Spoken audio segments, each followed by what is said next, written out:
Let's listen in on the Jim Cornette drive-thru. This is from this past week, episode 416. Jim, our next question sent via the Cult of Cornette Facebook group was sent by Andrew Lambrix.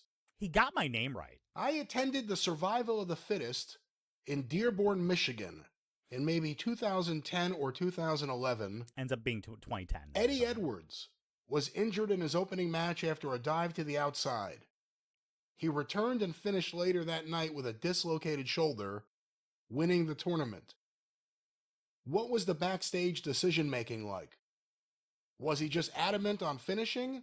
Or was it a, you gotta get back out there because of the future plans for him? God, I'm trying to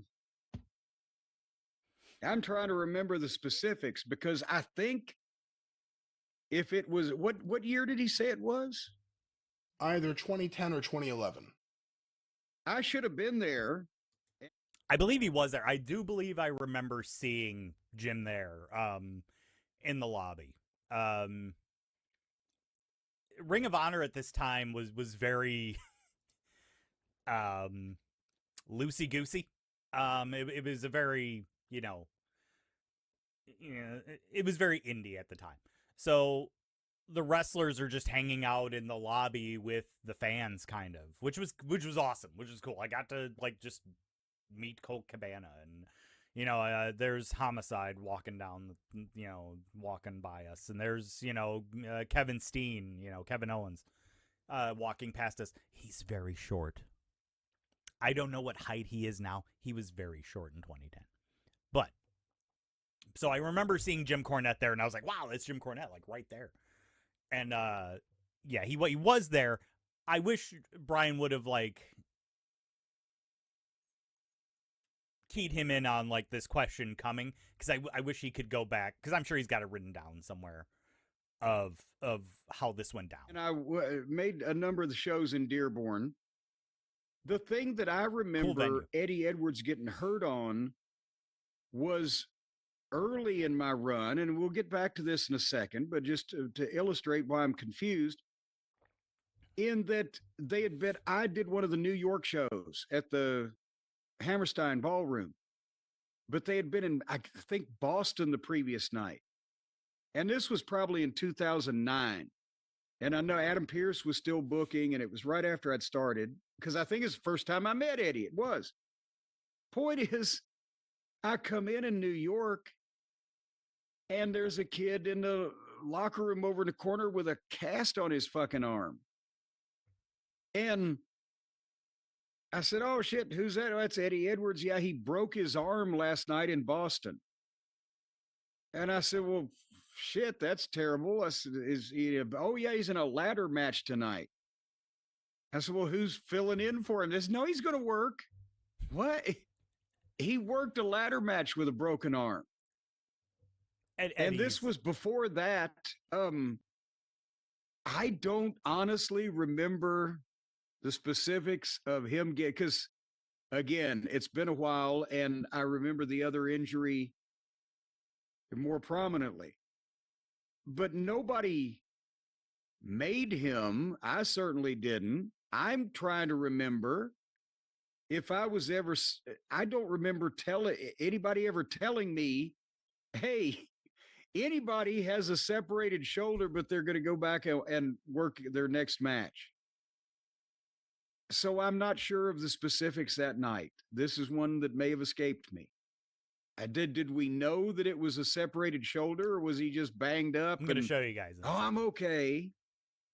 And he got diagnosed later on, or was his arm hanging limply at his side? I don't remember if I was given a heads up on anything like that I would have said, yeah, it's probably a good idea. He goes out and works another fucking match.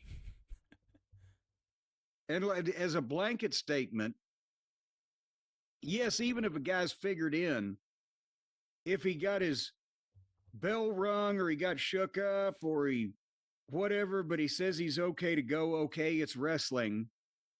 But if something is actively separated or broken or something like that, and I'm in the decision-making seat, I usually would say, no, we'll figure something else out, just as a blanket statement. All right, Jim. So that's sort of the answer to the question that, as much of an answer as I think I could get. That's as much. I was hoping maybe it was something where he exactly knew. Oh yeah, I remember that story. Yeah, Eddie was, because the answer I was expecting was Eddie Edwards is such a tough bastard that he just said, "Get the fuck away from me. I'm going back out there." Okay, yeah, that's basically what I was looking for. Was this guy just so adamant on getting out there? Because I thought it odd being at the show that, like he's coming out, he's clearly injured. They had to change the match a little bit at the end, so he would just come out at the end. So it was very obvious, like, you're injured, but we need you to win this. So he was just like, I'm not giving up my opportunity here. So that's more what I was just looking for. I don't blame him for not remembering. It was fucking 15 years ago, and I only remember it because I was there, and I don't go to a lot of wrestling shows. But here's the Edwards and Chris Hero. In question. A survival of the fittest win would cap off a remarkable campaign. This is him against Chris Hero in the first round. Oh, sidesteps Hero, but he holds on. Grabs Chris Hero before he ate Chris Hero. Trying to skin the cat, but gets kicked right in the face. Look out! So that dive right there. Huge dive by Edwards. That's where he gets injured. Crashed down hard to the floor himself. Ref's checking on him. Eddie caught Hero, but also caught a lot of the floor. That's why you call it a high-risk maneuver. Put his own We're taking a while. We're taking a while. Oh, fuck. I fucked my arm. Fuck my shoulder. But yeah, he crashed hard to the floor, and Shane Hagedorn eyeing the situation as well. Hagedorn wanting to, like, get a shot in, but that dive, because Hagedorn was heading for higher ground as Eddie was flying out and over the top, and now Eddie Edwards came down hard. yeah, his shoulder popped. Checking on Chris Hero.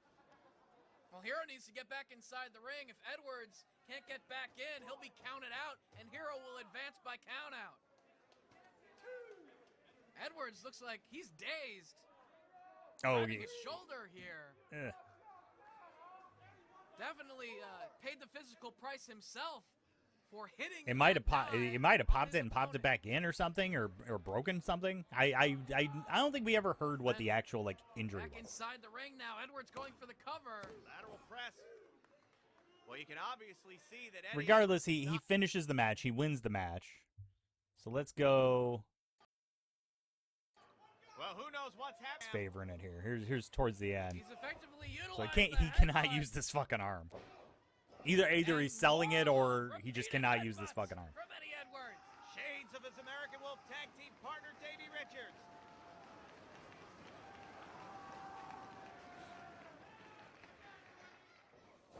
Going for the kick, countered by King.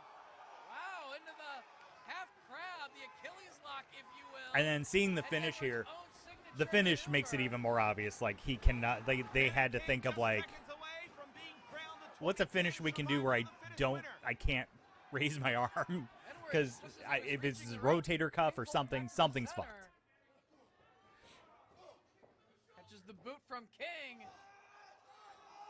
And catches that kick. Can he transition? Oh, are you kidding me? Achilles lock.